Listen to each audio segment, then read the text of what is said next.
Bonsoir à tous, ravi de vous retrouver sur Maritima TV. Soyez les bienvenus. Voici tout de suite le journal. Nous sommes le mardi 13 mai et mobilisation sociale à la une, celle des salariés de la fonction publique à l'appel d'une intersyndicale.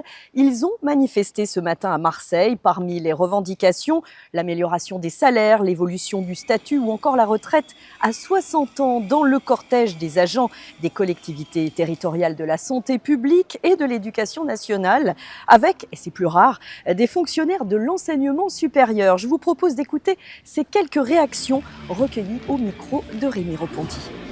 Un sujet qui est très important sur les droits d'inscription pour les étudiants extracommunautaires qui ont augmenté massivement et rendent les formations inaccessibles à un public qui est très large. Dans mes classes, j'ai beaucoup d'étudiants qui viennent du monde entier et c'est une richesse absolument considérable et on risque de voir ça se tarir. On manque d'enseignants pour mettre un enseignant devant tous les étudiants. Donc ça, c'est vraiment un constat qui est alarmant. Quelque part, on n'est plus capable d'assurer les formations dont on a vraiment besoin en ce moment. On est vraiment à l'aube d'un départ à la retraite massif à l'université et dans les laboratoires de recherche. On demande que le crédit d'impôt recherche soit redirigé vers la recherche publique, que les dotations des laboratoires soient pérennisées et soient amplifiées et qu'il y ait un plan de recrutement pour justement remplacer nos seniors. Pour moi, le principal, c'est de donner des perspectives d'embauche pour les jeunes qu'on forme. Actuellement, ils sont très inquiets dans les classes. J'ai beaucoup de questions sur leur avenir à très court terme et j'aimerais pouvoir les rassurer. C'est pas facile, je fais de mon mieux, il faut les encourager, mais là, on a besoin d'aide. Il faut qu'ils aient des perspectives d'embauche, d'emploi. La préfecture de police des Bouches-du-Rhône a estimé la participation à 450 manifestants, tandis que les syndicats ont annoncé 7000 personnes de leur côté.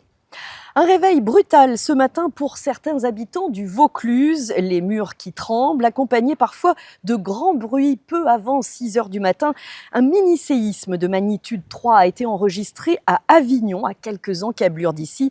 Des secousses ont été ressenties également jusqu'au Pontet, une nouvelle frayeur pour les habitants du secteur qui avaient déjà été surpris en mars dernier par un autre séisme de faible intensité dont l'épicentre se trouvait à Morières. On revient sur l'explosion dans un appartement à Martigues dimanche soir, quartier Notre-Dame-des-Marins. On vous en a beaucoup parlé hier, une cinquantaine de pompiers mobilisés. Ce soir-là, une centaine de personnes évacuées, 2 enfants blessés légèrement et 3 personnes choquées transportées au centre hospitalier de Martigues. Un appartement entièrement détruit au final et un traumatisme psychologique au lendemain du drame. La mère de famille concernée a accepté de nous raconter ce qui s'est passé chez elle ce soir-là. Écoutez plutôt. Comme il était à ce niveau-là, le rideau de douche, on voit bien qu'il est face à la VMC. Voilà. Donc c'est bien la VMC qui a envoyé une sorte de flamme qui a brûlé le rideau de douche et un petit peu mes cheveux avec, pendant que j'étais en train de laver les cheveux de ma fille. Donc ça fait une grosse explosion. On a vu un éclair, une sorte de boule de feu qui a été propulsée de la VMC. Et du coup, quand j'ai vu ça, avec le gros boom, j'ai attrapé ma fille et j'ai voulu sortir le plus vite possible. Du coup, j'ai marché sur tous les gravats qu'il y avait au sol. Donc avec des murs, voilà, on peut le constater, des murs qui ont éclaté, avec des débris qui ont été projetés contre le mur d'en face. Et c'était vraiment localisé au niveau du mur de la VMC. Voilà, donc on peut le constater, ça a même fait éclater le mur qui est mitoyen à ma chambre. Même l'encadrement, voilà, tout l'encadrement de la porte de la salle de bain, tout a été arraché. Voilà, ça prouve vraiment la force de l'explosion. Là, il y avait une petite bibliothèque avec les affaires scolaires de ma fille. Bon ben là, c'est une catastrophe, il n'y a plus rien, hein, ils sont complètement endommagés. Voilà. Donc là, au niveau du salon, la porte qui donne au balcon, elle a explosé. Et dans la cuisine, c'est pareil. La bouteille de gaz est totalement intacte, elle est ici. On peut le voir, voilà, elle est là. à sa place. Donc ça ne peut pas être la bouteille de gaz parce que quand une bouteille de gaz explose, je pense que la cuisine n'aurait pas été ici telle qu'elle est là maintenant. On dirait une bombe. Et c'est surtout, on va dire que c'est surtout des blessures psychologiques. Moi, j'ai ma fille de 12 ans qui me dit qu'elle ne se sent plus en sécurité, qu'elle ne veut plus jamais remettre les pieds dans cet appartement, ce que je comprends tout à fait parce que nous sommes tous dans le même cas qu'elle. Et maintenant, elle me dit « Maman, j'ai peur de rester dans une pièce toute seule ».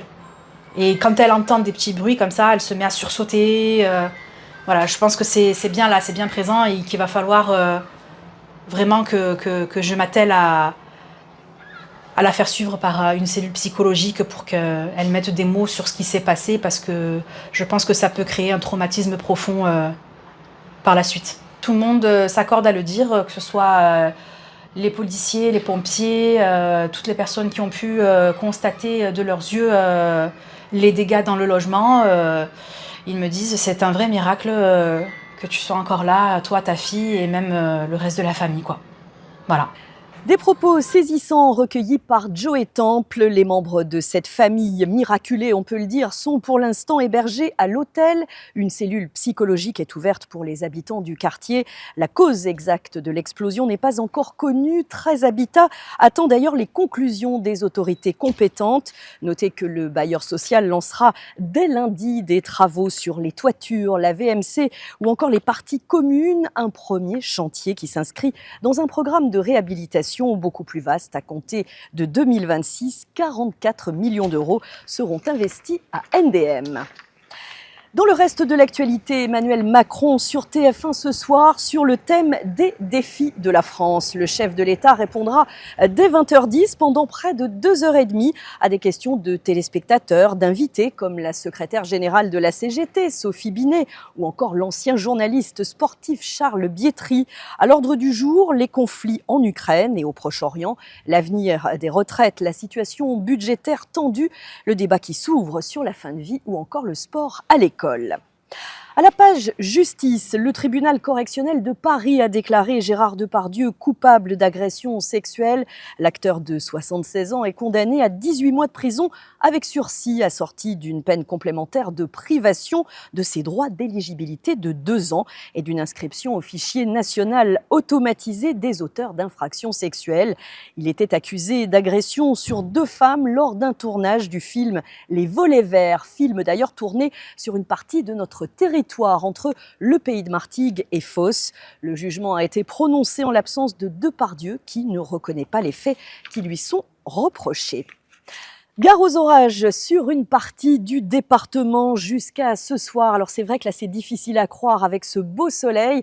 C'est vrai que la situation reste calme à l'ouest, côté Étang-de-Berre où on se trouve, ou encore sur le littoral et la côte bleue, mais ça risque d'être plus compliqué, plus agité à l'est, dans l'intérieur des terres, notamment du côté d'Aix, Traits ou encore Pérols. La vigilance jaune pour orage est d'ailleurs activée par Météo France. Prudence donc si vous circulez dans ces secteurs. Chant, hommage, lecture et scénettes de théâtre. Hier, 150 élèves de CM2 ont présenté leurs travaux à l'espace Bargemont à Marseille dans le cadre du projet Jeunes ambassadeurs de la mémoire porté par la ville. Un parcours éducatif entamé en janvier et consacré à la transmission de la mémoire de la Seconde Guerre mondiale. Les meilleurs moments de cette restitution avec les témoignages de Djibril, Joanne et leur enseignante Isabelle Delaclos de l'école Gilles Vigneault dans le 4e arrondissement. Chers enfants, je serai peut-être morte quand vous lirez cette lettre, mais qu'importe, je dois écrire pour ne pas oublier. Sur scène, on a présenté l'histoire de Madeleine Riffaut. La guerre, elle a éclaté quand elle avait 15 ans et elle a voulu combattre et être une résistante. Et elle n'avait pas peur sur le terrain. Et je trouve qu'elle s'est bien battue, elle a bien aidé la France avec Hélène Taïch et ses amis. Je suis plutôt fière parce que je pense avoir écrit une bonne partie et je suis heureuse de l'avoir fait, d'avoir reçu un trophée et d'être passée devant tout le monde. Stressée pour moi, stressée pour eux, ne pas savoir quoi dire, ne pas trouver les mots. Mais en fait, ça s'est super bien passé et je crois qu'ils vont en garder un très très bon souvenir. Moi, j'en garde un très bon souvenir d'ailleurs. Je pense qu'on peut encore les applaudir une fois. Merci les enfants pour cette séquence de grande émotion. Des propos recueillis par Nordine Ali Saïd. Cette restitution s'est tenue en présence de Lisette Narducci, adjointe en charge des mémoires et anciens combattants, ainsi que de Pierre Huguet, adjoint à l'éducation à Marseille. Cette école marseillaise participe d'ailleurs cette année à ce projet de transmission de mémoire. Autre hommage rendu pour la catastrophe de Furiani à travers un lieu de mémoire inauguré hier au Vélodrome, plus de 33 ans après le drame survenu à Bastia. C'était lors d'une demi-finale de Coupe de France où 19 personnes avaient perdu la vie suite à l'effondrement d'une tribune. L'Olympique de Marseille, par l'initiative de son président Pablo Longoria, a mis en place un espace dédié à la plus grande tragédie du football français. Les précisions de Karim Attab. Beaucoup de monde mobilisé pour cette inauguration de l'espace Furiani 1992. Des anciens joueurs de l'OM et de Bastia, des journalistes présents ce jour-là au stade Armand Césari et des membres de familles de victimes touchées ce 5 mai 92. Pour Pablo Longoria, l'initiative de cet hommage, le devoir de mémoire est le plus important. C'est un moment spécial. Pour moi, ce n'est pas une question de souvenir. C'est une question d'un devoir de mémoire. Et de lire, que tout le monde puisse lire, sentir, voir ce qui s'était passé pour éviter que ce type de situation ça puisse se reproduire dans l'avenir. Jean-Pierre Papin était le capitaine de l'OM ce 5 mai 92. Il se souvient et il espère que cet espace, cette stèle, permettra à d'autres de se souvenir. C'est jamais trop tard pour rendre hommage, c'est jamais trop tard pour se rappeler. Je pense que dans ce lieu-là, à l'Orange Vélodrome, cette stèle-là nous rappellera des mauvais souvenirs, mais rendra hommage aux gens qui sont tombés ce jour-là, qui ont été blessés, qui sont toujours mal dans leur chair. Et je pense qu'il fallait quelque chose comme ça pour vraiment que ce devoir de mémoire soit le plus important possible. Benoît Payan, le maire de Marseille, lui aussi a tenu à être là pour cette inauguration. Bastia et Marseille sont à jamais liés par cette catastrophe. Cet acte jumeau a une forte valeur pour lui. Je crois qu'aujourd'hui, le geste qui est fait ici, dans ce stade, dans le stade Vélodrome, dans notre stade, qui est finalement un geste jumeau de celui du stade qui est à Furiani, est quelque chose d'important. Nous devons nous rappeler sans cesse de la mémoire. Quand on est corse ou marseillais, on sait ce que la mémoire veut dire. On sait ce que le prix du sang veut dire. Désireux de participer au développement de ce devoir de mémoire, l'Olympique de Marseille a intégré une étape dédiée à la tragédie de Furiani au sein de l'OM Tour, le parcours de visite de l'Orange Vélodrome. Autre belle opération cette semaine au Vélodrome. Vendredi à 18h sur le parvis Jean Bouin, la statue de Bernard Tapie sera inaugurée à la veille du dernier match de la saison OM Rennes. Un mot de basket avec le dernier rendez-vous de la saison pour Fos Provence Basket. Les Bayers relégués en National 1 accueillent ce soir Roanne à 20h. Le coup d'envoi sera donné à la salle Henri Juita, à la halle Henri Juita. Pas d'enjeu, du plaisir, rien que du plaisir. En tout cas, nous y serons. Joey Temple sera sur place pour vous ramener images et comptes rendus. C'est le grand soir pour l'ouverture du Festival de Cannes. Vous le savez, 78e édition sur la croisette, 22 films en compétition, avec un jury présidé cette année par Juliette Binoche. Jusqu'au 24 mai, il va y avoir une pléiade de stars, comme toujours, avec entre autres Tom Cruise venu présenter le dernier Mission Impossible, très attendu, et puis Robert De Niro qui recevra une palme d'or d'honneur. Alors nous, on a deux stars ici qui sont sur place, qui sont à Cannes. Il s'agit d'Olivier Marchetti et Mike Ritorcelli, deux piliers de Provence Studio. Ils se sont confiés sur nos ondes ce matin. Écoutez les raisons de leur déplacement à Cannes. Clairement, c'est un moment qu'on ne doit pas louper, même si on ne signe pas de film à Cannes, mais on fait beaucoup de rencontres et c'est vraiment les moments forts du cinéma français et international et ça se passe chez nous sur notre territoire, donc c'est important. Nous, si vous voulez, le planning, on commence à 9h le matin jusqu'à tard dans la soirée et c'est des rendez-vous, donc on n'a malheureusement pas le temps d'aller voir trop de films, sauf Mission Impossible, où je viens d'avoir ma place. Donc c'est la seule projection avec la cérémonie d'ouverture auquel je vais assister cette année. Place à la cérémonie animée par l'acteur Laurent Lafitte. La chanteuse Mylène Farmer est attendue sur la scène du Palais des Festivals pour une prestation surprise.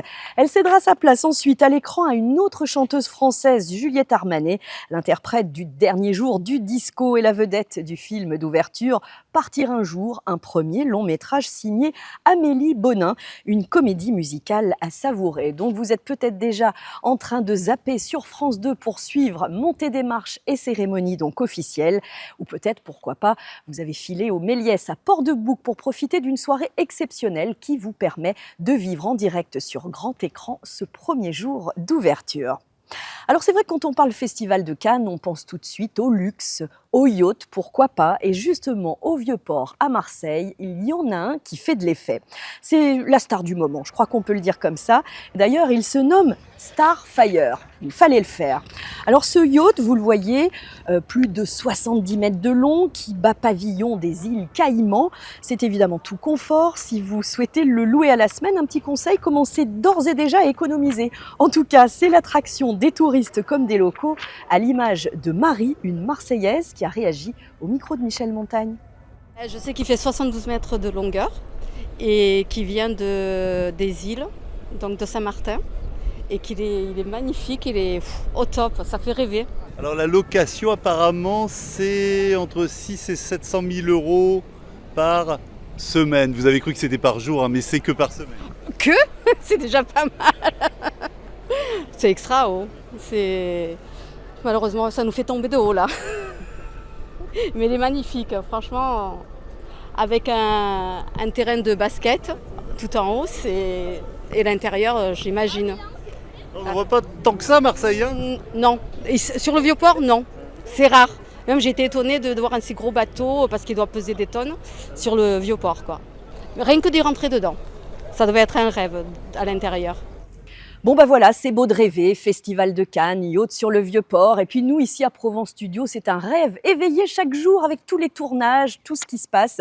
On n'est jamais au bout de nos surprises. Bon, en tout cas, reste à vous souhaiter une très très belle soirée. Merci d'avoir suivi notre journal. N'hésitez pas à vous rendre sur maritima.fr pour tout le complément d'information. On se retrouve demain, même heure, même endroit, pour un nouveau journal. Bye bye.